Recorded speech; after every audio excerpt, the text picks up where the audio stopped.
You're live with BBC News. Now, the regional capital of the disputed territory of Nagorno-Karabakh is deserted following the flight of more than 100,000 ethnic Armenians. Well, these are some of the latest pictures from inside Stepanakert. The streets and houses appearing empty. Ethnic Armenians say people are leaving because of fears of persecution and ethnic cleansing after Azerbaijan seized the territory last month. Well, let's speak now to Suleymanov, Azerbaijan's ambassador to the UK. He joins me live from Baku. Ambassador, thank you so much for being live with us on BBC News. Let's start with that central charge that's been made repeatedly in recent days, a charge of ethnic cleansing and people facing persecution. Your reaction to that? Thank you. It's good to be with you. Thank you very much. And as you said, I am actually connecting from Baku. I think this is a very misplaced allegation, and it has been repeated over and over again.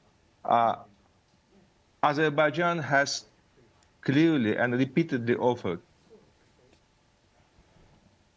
to the Armenian residents of Karabakh region of Azerbaijan to stay, to become citizens of Azerbaijan, to benefit from all the welfare and other projects we're offering. So how can this be ethnic cleansing if we're inviting them to join the prosperity of Azerbaijan, to become our citizens, if we're offering all kinds of services to the population? And once again, I want to repeat something. Ethnic cleansing was committed by Armenia in 1990s. The reason the Karabakh region of Azerbaijan is purely ethnically Armenian is because in 1990s all the Azerbaijanis and others were ethnically cleansed from there. So yes, but this territory has been controlled by ethnic Armenians for 3 decades now. Just in terms of what we're seeing on the ground, we see pictures of the exodus, people talking about how fearful they are and leaving Nagorno-Karabakh. At the same time, your president says that displaced people from the region over decades should have the option of returning. So you have one community leaving, potentially another arriving. And are you comfortable with that?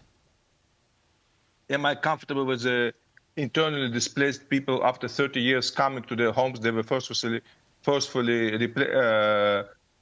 exiled from? Yes, of course, people should come back to their homes. And we called on Armenians to remain. We don't want them to leave. The ethnic Armenian residents of Karabakh region of Azerbaijan, they're not leaving because we told them to. They're not leaving because somebody threatens them on the ground. By the way, there's a lot of testimony. Why do you think they are then? Why do you think they are leaving and so many talk about their fears? Well, first of all, UNHCR in Armenia reported that there was no threat or maltreatment of any of the people leaving. So let's put the facts on the ground. Of course, after the conflict, after the 30 years of conflict, after the recent escalation of hostilities, of course they feel unsafe. Of course they are uncertain, and that's natural. That is not unusual. There's nothing unusual about this. Of course they may feel unsafe, and it may take time for them to overcome a certain emotional elements. Azerbaijan is reported to have issued an arrest warrant for the former leader of Nagorno-Karabakh. I suppose people will look at that, and perhaps is that one of the reasons that Armenians are fearful? No, the former separatist leaders have committed war crimes. They have fired and ordered fire in 2020 ballistic missiles into the marketplaces, into the residential areas of Bardar, Ganja, and other. More civilians died on Azerbaijani side during 2020 war than died on Armenian side. So, I mean, let's not forget that. Now, Azerbaijan also offered a wide-ranging amnesty for anybody who put down their weapons and have not committed war crimes. Now, if you want a proof for that, the people who are leaving, and there are a large number of them, to this exodus, you could see that many of them have fought against Azerbaijan. Many of them obviously have participated in the military activity of Azerbaijan, but they will let go. 2 quick questions, because we're nearly out of time. In terms of claim and counterclaim, isn't part of the difficulty that it's not, people aren't able to verify what is happening on the ground? Even the UN only got in a couple of days ago. Can you give a personal guarantee that journalists or the UN can go anywhere they want in Nagorno-Karabakh and see for themselves?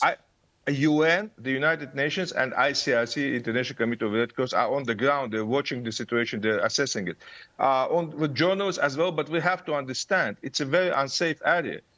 During the latest fighting, 190 plus Azerbaijani soldiers were killed. You don't lose 190 plus soldiers just in a civilian area, just fighting with civilians. This is a very heavily mined area. Civilians are being blown up by the mines planted by Armenian side. So we also have a dire responsibility to provide security for people. I mean, I cannot just go there by myself right now because it's not safe. And also there's a Russian peacekeeping contingent on the ground. Of course, we want people to see what's happening there. Of course, that's why we have a UN team. That's why we have ICRC. But we have to take into account safety as well. I mean, if you go there, I'm responsible for your safety. You know, my friend, I don't want you to step on a mine put by the Armenian side and then be accused of killing a journalist. Ambassador, we have to leave it there because we're out of time, but thanks for your time. Thank you so much. Thank you.